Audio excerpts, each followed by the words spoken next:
और वहीं आपको बता दें कि साय सरकार के खिलाफ अविश्वास प्रस्ताव आपको बता दें कि 136 बिंदुओं का आरोप पत्र सदन में पेश किया गया। अंतिम दिन विधानसभा में सियासी संग्राम देखने को मिला। अविश्वास प्रस्ताव पर सत्ता और विपक्ष आमने सामने है। अजय चंद्राकर ने विपक्ष पर तंज कसा और उन्होंने कहा कि महंत को अपने विधायकों पर भरोसा नहीं।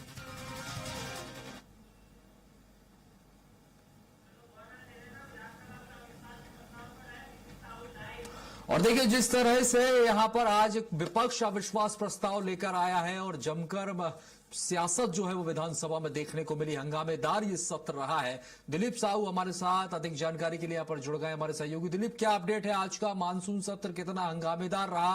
अंतिम दिन भी है, बताया जा रहा है बेहद हंगामा हुआ और बताया जा रहा है कि सरकार के खिलाफ विपक्ष अविश्वास प्रस्ताव लेकर आया। किन बिंदुओं पर लेकर आया?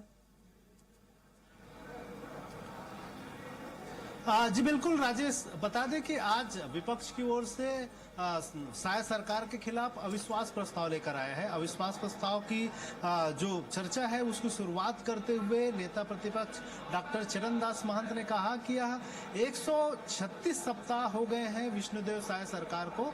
इसी में उन्होंने 136 बिंदुओं की अविश्वास आरोप पत्र लेकर आए हैं और उनका साफ तौर पर कहना है कि सरकार हर सप्ताह एक अलग धोखा और नाकामी के रूप में गिना जाएगा सरकार के कामकाज को। और उन्होंने बिंदुवार 136 बिंदु अलग अलग रखे हैं जिसमें संवैधानिक मूल्यों की बात कही जा रही है। साथ ही साथ जितने कानून व्यवस्था को लेकर सवाल उठाए हैं, नक्सलवादियों को लेकर सवाल उठाए, जितने सरकार के कामकाज है उनमें गिनाए हैं। और 136 बिंदुओं में सरकार की तमाम कामकाज को नाकामी के तौर पर प्रस्तुत किया गया है। चाहे कानून व्यवस्था का मामला हो, लगातार जो रेत माफियाओं का जो जाल है उसको लेकर सवाल उठाए गए हैं, नक्सलवाद को लेकर सवाल उठाए गए हैं, इसी तरह बिजली के दरों में जो बढ़ोतरी हुई, इस तरह से अलग अलग बिंदुओं को इसमें शामिल किया गया और सरकार को घेरने का प्रयास किया गया है। इसमें इसको लेकर अब चर्चाओं का दौर जारी है। नेता प्रतिपक्ष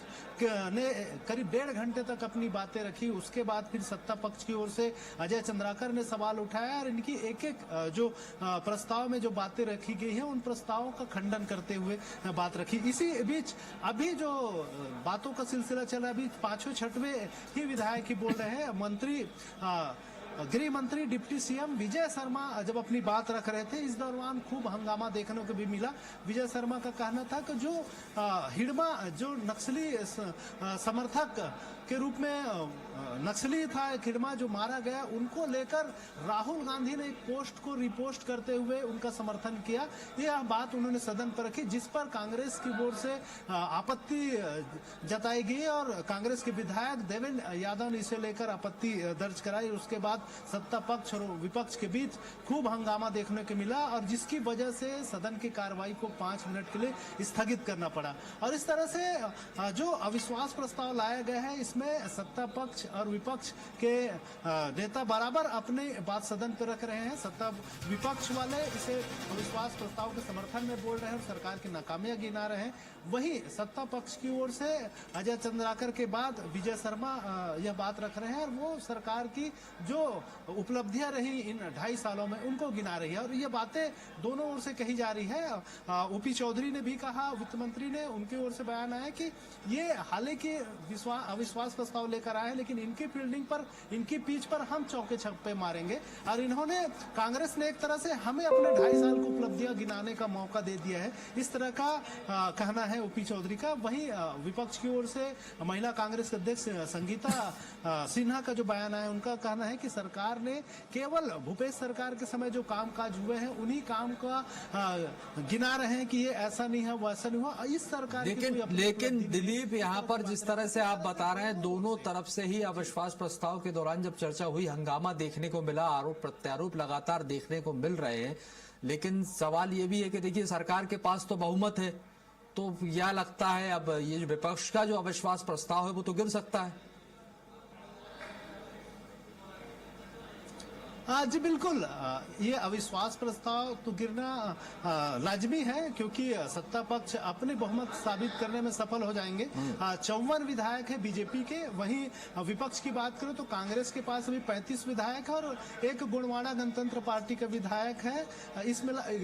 इसको मिलाकर विपक्ष के 36 विधायक होंगे और यह बहुमत साबित करने में नाकाम होगी विपक्ष की ओर से, और कुल मिलाकर सरकार बहुमत साबित करके सरकार बचा लेगी। लेकिन कांग्रेस का इस अविश्वास प्रस्ताव को लाने का एक ही उद्देश्य है कि इस बहाने वे सरकार की तमाम कमियों खामियों को गिना सके, इन्हें सदन पे रख सके और इनके माध्यम से प्रदेश की जनता तक अपनी बातें पहुंचा सके। ये मुख्य रूप से कांग्रेस का उद्देश्य है। और अविश्वास प्रस्ताव का जिक्र करें तो अब तक छत्तीसगढ़ के इतिहास में, जब से छत्तीसगढ़ राज्य बना है तब से अब तक ये 10वीं बार अविश्वास प्रस्ताव सरकार के खिलाफ, मौजूदा सरकार के खिलाफ लाया गया है, जिसमें निश्चित तौर पे हर बार यह अविश्वास प्रस्ताव विफल रही है। सत्ता पक्ष ठीक है, यहाँ पर हमेशा से ही यही देखने को मिला है, क्योंकि नंबर गेम सरकार के पास होते हैं, बहुमत होता है और विपक्ष का जो अविश्वास प्रस्ताव गिरता है, लेकिन बार बार ये लाना उद्देश्य यही होता है, मुद्दों को उठाया जाए बस, और इस पर किस तरह से सियासत हो सके। इसी के चलते विपक्ष लगातार अविश्वास प्रस्ताव लाता है, जिस पर आज चर्चा भी हुई। बहुत बहुत शुक्रिया दिलीप, हमारे साथ जानकारी साझा करने के लिए।